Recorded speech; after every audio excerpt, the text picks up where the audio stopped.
Alright guys, today we are gonna be reacting to this interesting video about Europe and Germany, I guess.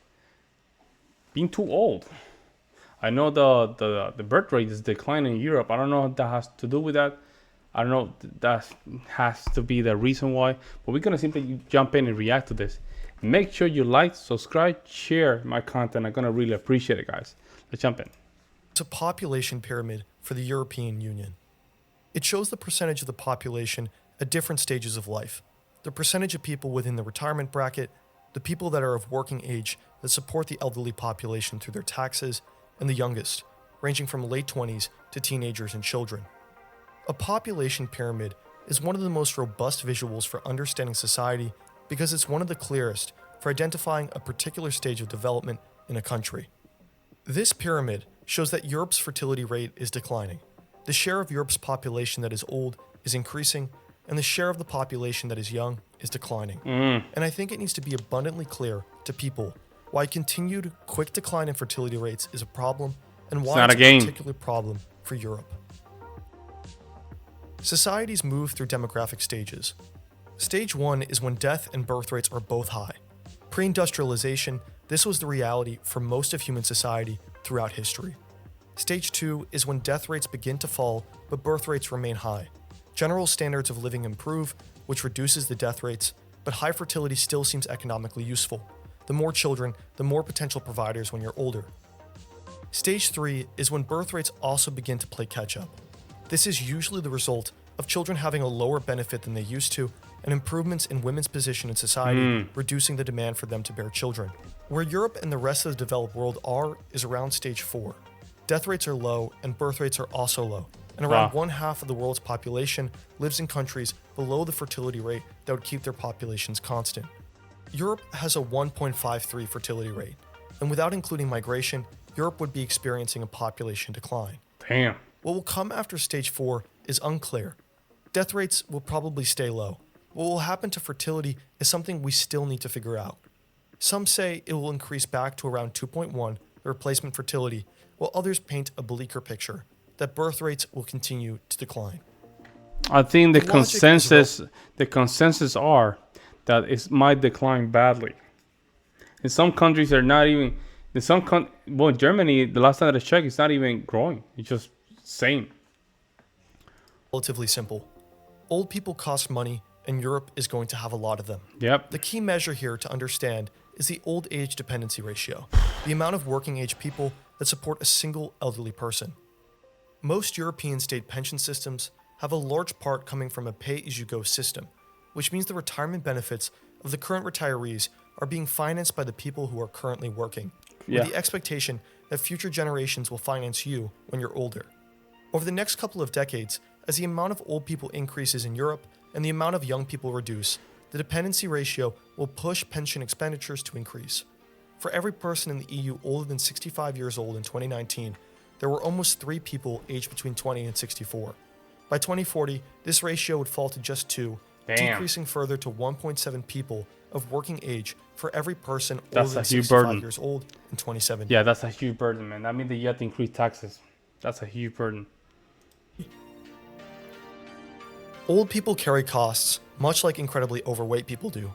You have a pool of insurance money that is spent when a person requires medical assistance. Yeah. Increase the amount of people in that pool that have a higher likelihood to need medical assistance, and you can expect the insurance. Diabetes here, right? It's right here. Strokes. Right here, there one death. Oh, okay. Money to need to rise in turn. What makes this situation more uncomfortable is that the stage of future developments in health technology. See that graph again one more time, guys. What makes so here, right?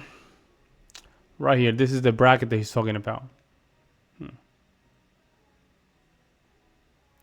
Damn. This situation more uncomfortable is that the stage of future developments in health technology is relatively uncertain. If we were to just account for the age increases, we can expect public health expenditure in the EU to grow from 6.6% of GDP to 7.7%. Damn, that's a lot of money. However, if we saw an increasing life expectancy with little to no gains in health status for the old, we could imagine it becoming even more expensive. Yep.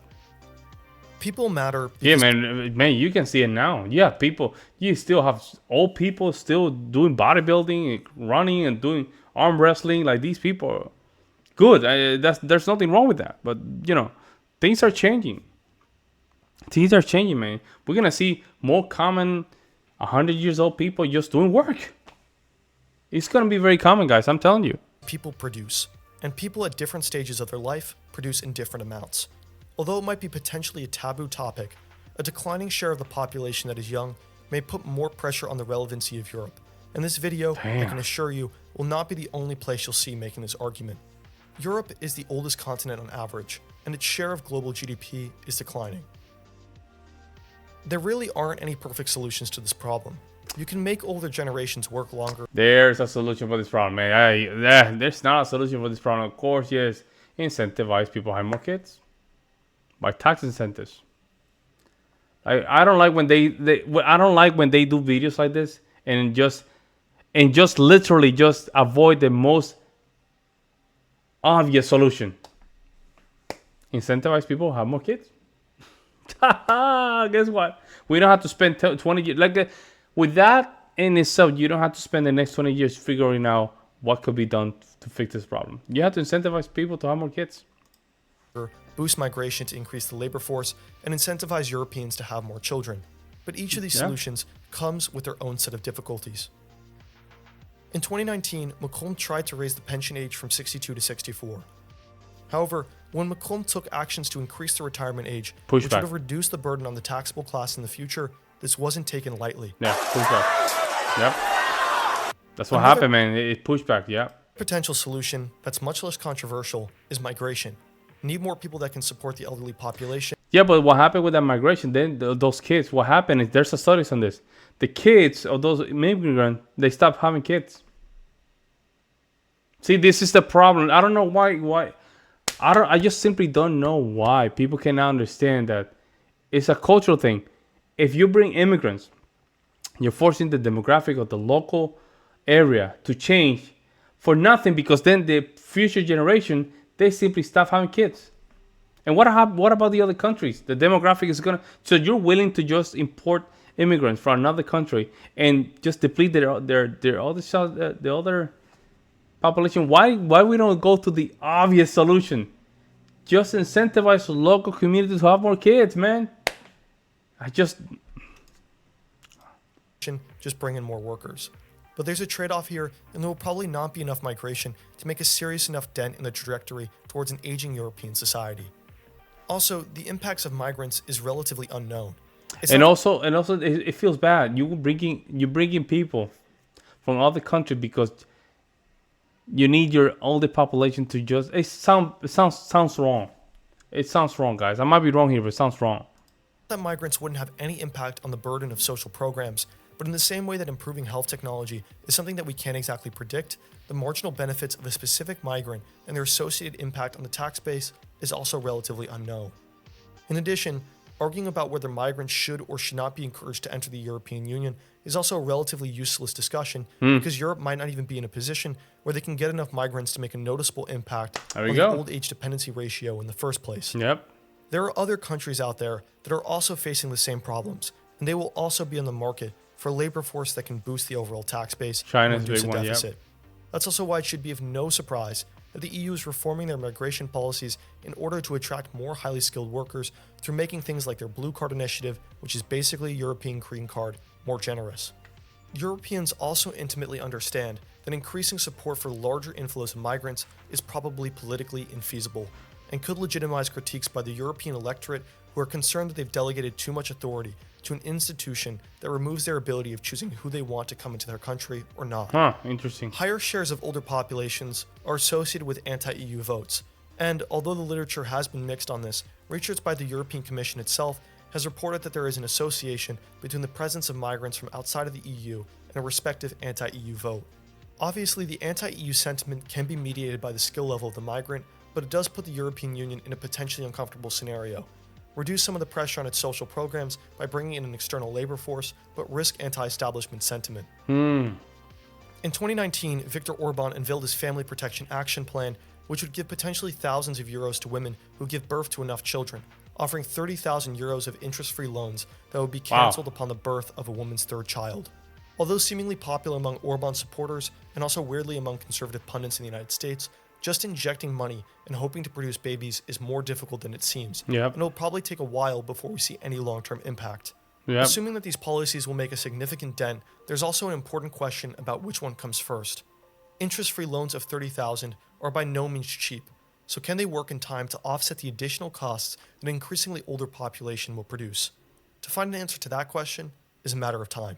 The reason why Europe may face a larger problem with its dependency ratio than a country like the United States, besides the fact that the US is younger generally, is that the EU's legitimacy is still more precarious as a political institution. Damn. The EU Schengen area made it possible for Europeans to move between borders and is seen as an overall net positive. But the ability for Europeans to move freely between borders may also exacerbate pressures on the countries that are facing an increasingly older population. Rural regions continue to decline in population, while urban regions continue to grow. And this phenomenon does not just happen within countries, but, more importantly, concerning the stability of the entire European Union, it happens between countries within Europe. As there is an outward migration of younger people to urban centers due to better economic opportunities, Central and Eastern European countries will continue to face even more demographic pressure that can weaken their economic growth and social support systems.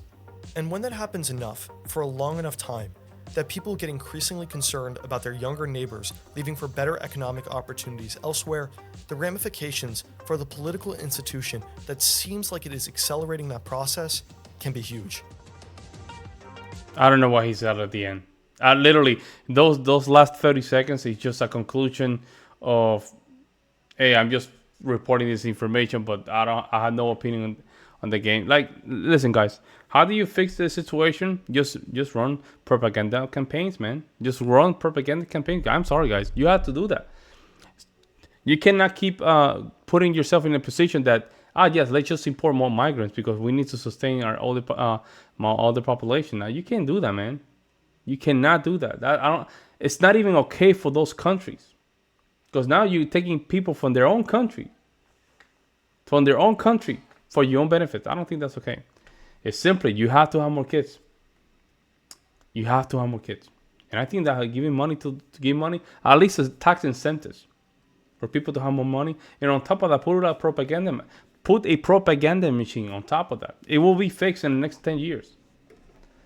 But I don't know. I might be wrong. Let me know what you guys see in the comment section below, guys, and I will see you in the next one.